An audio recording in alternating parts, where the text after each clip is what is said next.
Greetings, exiles! As a bleed enthusiast, I've created many bleed builds in the past, but I always avoided Earthquake due to its slow attack speed and poor synergy with Crimson Dance.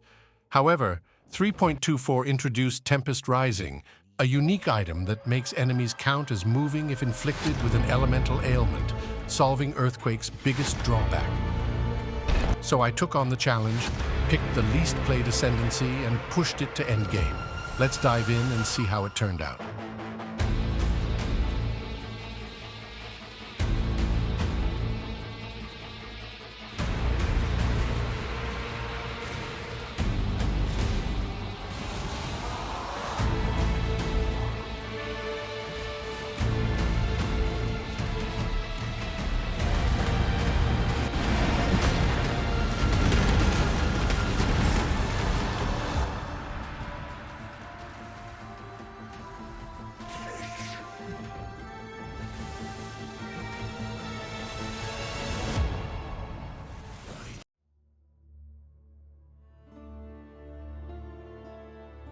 Earthquake triggers in two stages: the initial hit, which creates a crack in the ground, and the aftershock, which erupts after a delay, dealing significant damage in a much larger area.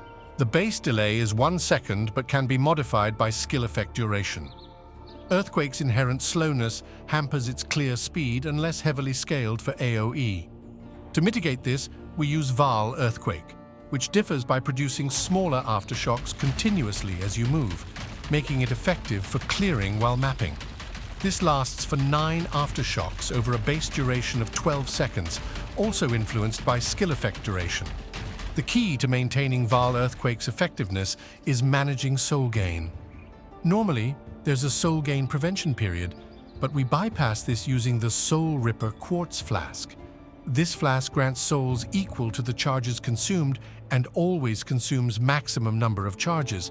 Ideally, you should look for flask with maximum of 30. 40 charges, as Vaal Earthquake requires at least 30 souls and should be enchanted to trigger when full. With this setup, gameplay involves entering a map, killing a pack or two, activating our Vaal motorboat, and simply walking through enemies, relying on bleed explosions from gratuitous violence. Occasionally, you'll need to reset your Vaal Earthquake when its duration ends, or you've reached the maximum number of aftershocks.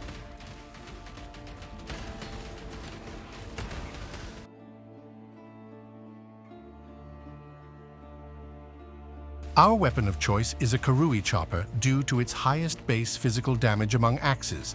The prefixes include Tier 1 flat physical damage, Unveiled Hybrid increased physical damage, and Tier 1 Elder Bleed DOT.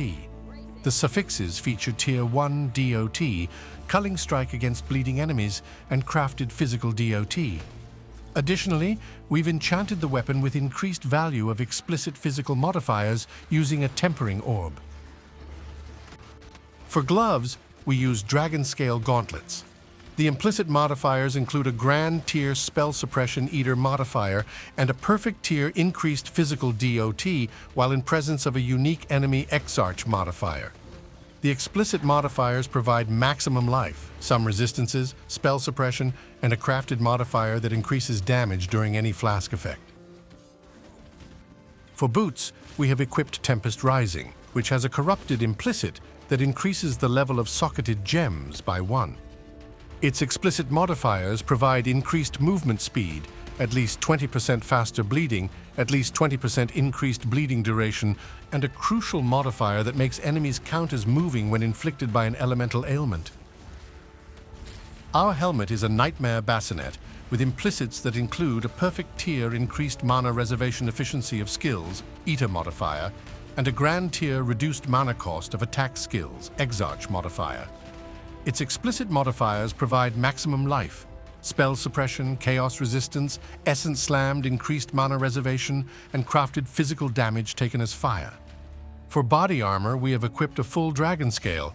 The implicits include a Perfect Tier Increased Effect of Non-Curse Aura Skills, Exarch modifier, and a Grand Tier Increased Effect of Pride Aura while in the presence of a Pinnacle boss.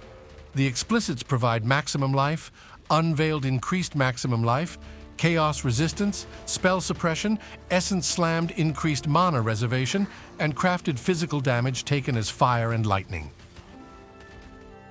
Our belt is a Stygian Vice, offering substantial life and resistances, with an embedded Abyss Jewel providing additional attributes and maximum life. If you prefer, you can use Mage Blood instead, but be sure to adjust your flasks accordingly.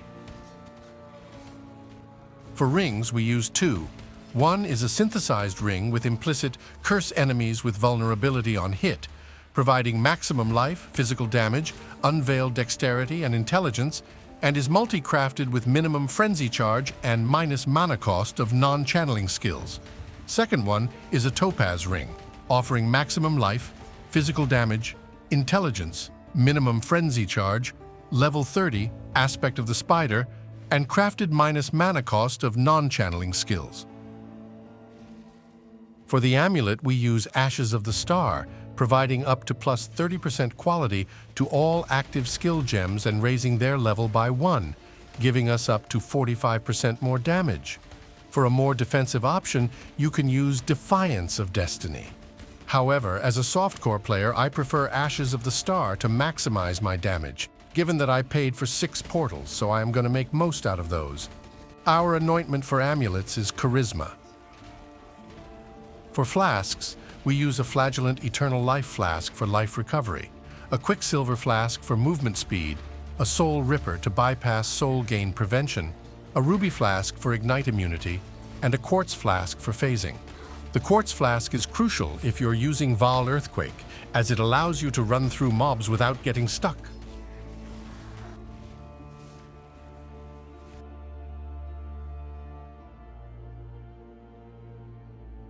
Our weapon contains our main damage setup, Vaal Earthquake linked to following supports: Awakened Brutality, Fist of War, Awakened Swift Affliction, Awakened Deadly Ailments, and Awakened Melee Physical Damage. Our helmet contains our defense setup, Molten Shell linked to cast when damage taken, increased duration, and life tap support. Our boots contain our main aura setup, Pride, Malevolence, and Grace linked to level 4, Enlightened support.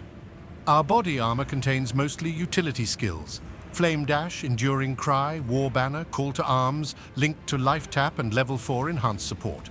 In our gloves we have Vengeance, Herald of Purity, and Flesh and Stone linked to Level 4 enlightened support.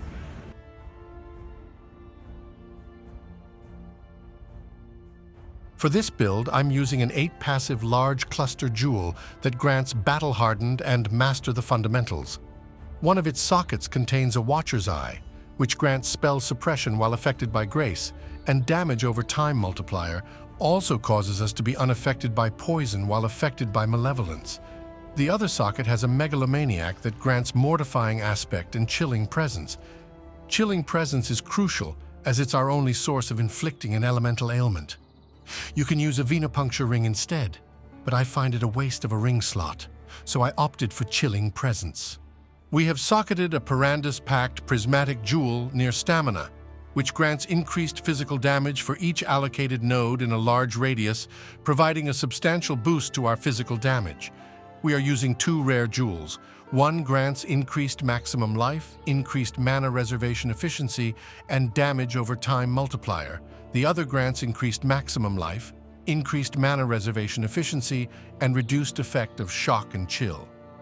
We use a combination of Forbidden Flesh and Flame Jewels, which grant us Inspirational from the champion, providing increased aura effect and causing our banner skills to have no mana reservation. Lastly, we have socketed a very large Thread of Hope near Savagery, allowing us to allocate Disciple of Slaughter and Seasoned Swordplay. For keystones, we pick Resolute Technique, Iron Reflexes, Unwavering Stance, and Mage Bane. For masteries, we choose the following: Life Mastery, skills cost a percentage of life instead of mana.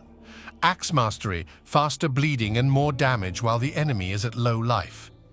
Bleeding Mastery, increased bleeding duration. Warcry Mastery, war cries have a minimum of 10 power. Mana Mastery, increased mana reservation. Physical Mastery, more physical damage.